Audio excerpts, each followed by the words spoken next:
Fala, gente, bom dia. Vamos estar fazendo um estudo bem rápido aqui do mini índice do dia 30, tá? De agosto. Vou falar um pouquinho de dólar também. Rapidamente aqui para a gente contextualizar aqui o nosso cenário. Gráfico de 5 minutos. O índice se encontrava em uma região de topo anterior, tá? Ele sentiu esse topo. O que ele fez? Começou a quebrar a estrutura. Ele vinha em topos e fundos ascendentes, deixou esse último fundo aqui, rompeu ele, quebrou a estrutura, fazendo um pullback aqui, topos mais baixos, acionando venda. Tá legal? Vamos entender isso um pouquinho melhor numa ótica de 60 minutos. Numa ótica de 60 minutos, ele também estava em cima de uma média de 200. Perdão, uma média de 20. Não, de 200. Perdão, nos 60 minutos. Tá bom? Deixando assim uma quebra de estrutura. Tá bom? Se eu não me engano, ele já havia pego aqui alvos de Fibonacci, desse primeiro fundo aqui mais relevante.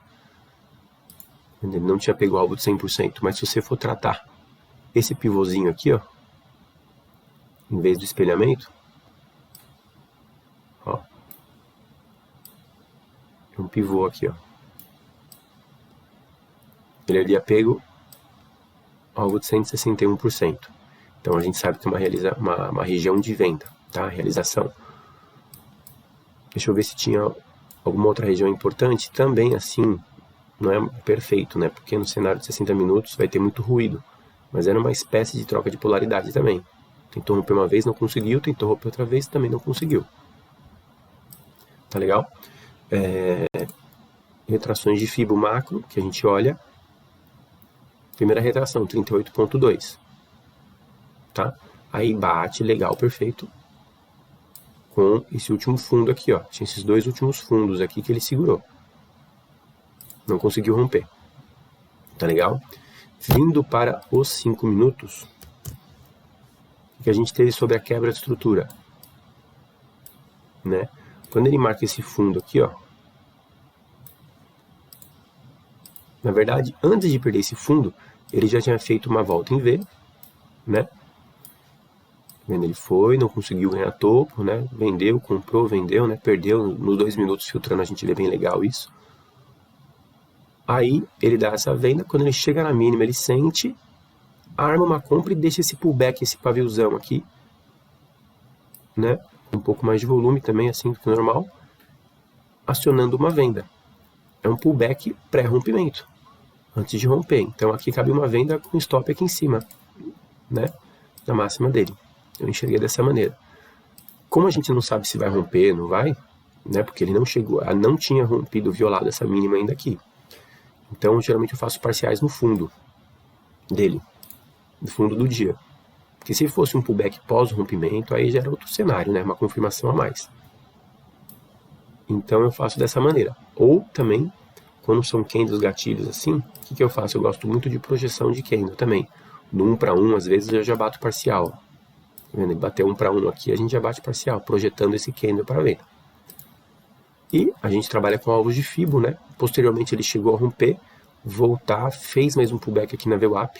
Eu gosto muito dessa proteção por VWAP quando está em tendência, porque é aqui que está a defesa dos vendidos, né? Feito isso, essa venda aqui, a gente poderia já projetar a máxima do dia com a mínima.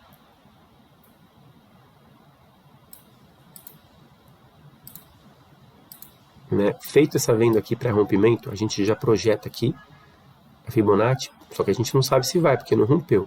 Mas pode ver que 2 candles depois ele rompeu, voltou, né? E continuou seguindo uma estrutura de venda. Então não descaracterizou a venda. Posteriormente ele buscou alvos, né? Região interessante de parcial, 61, alvo de 61% confluindo com esse fundo aqui, né? Anterior, bem interessante também. Mas posteriormente ele pegou aqui, ó, alvo de 100%, antes de finalizar o dia. Se for trabalhar com retração de Fibo, estava longe de todas as retrações, porque puxando um pouco mais o cenário macro, a retração estaria lá embaixo. Então, não vejo nenhuma retração importante batendo ali para segurar ainda. Ó, só por curiosidade, tá vendo? Estava longe, né? Às vezes eu trabalho com retrações também, por exemplo, mínima do dia anterior com a máxima do dia atual. Então ele estava sambando aqui nas retrações, mas isso em segundo plano. E ele foi cabendo venda aqui em vários momentos, ao meu ver. Tá vendo?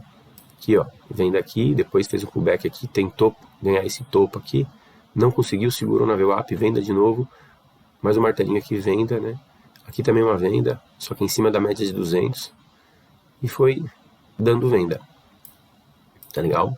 Quer trabalhar com alvos mais curtos, depois que ele põe o super de fundo aqui, você pode pegar esse topo com esse fundo aqui e projetar alvos de FIBO também. Pode ver que ele sentiu um pouquinho aqui o alvo de 100%, ó. Por isso que é legal trabalhar com FIBO dentro de FIBO, né? Porque às vezes, por exemplo, você está trabalhando com um alvo maior, que é esse 100% aqui, você vê que faltou pouquinho e voltou, por quê? Porque tinha esse topo com esse fundo, uma outra FIBO menor, ele sente. Então, às vezes, por causa de um espacinho aqui, ó, você já está pegando todo esse movimento, né? Deixa seu alvo um pouquinho antes aqui, que você sabe que ele vai sentir um pouquinho. Tá legal? Falando um pouco de dólar. Deixa eu ver. Dia 30. O que ele deu aqui no dia 30? Acho que eu já fiz um vídeo falando desse cenário aqui no dólar no dia 30, né? Já fiz um vídeo. O último vídeo eu falei aqui dessa região de compra. Então, eu vou comentar aqui para não ficar muita informação. Basicamente, essa análise hoje. Valeu, gente!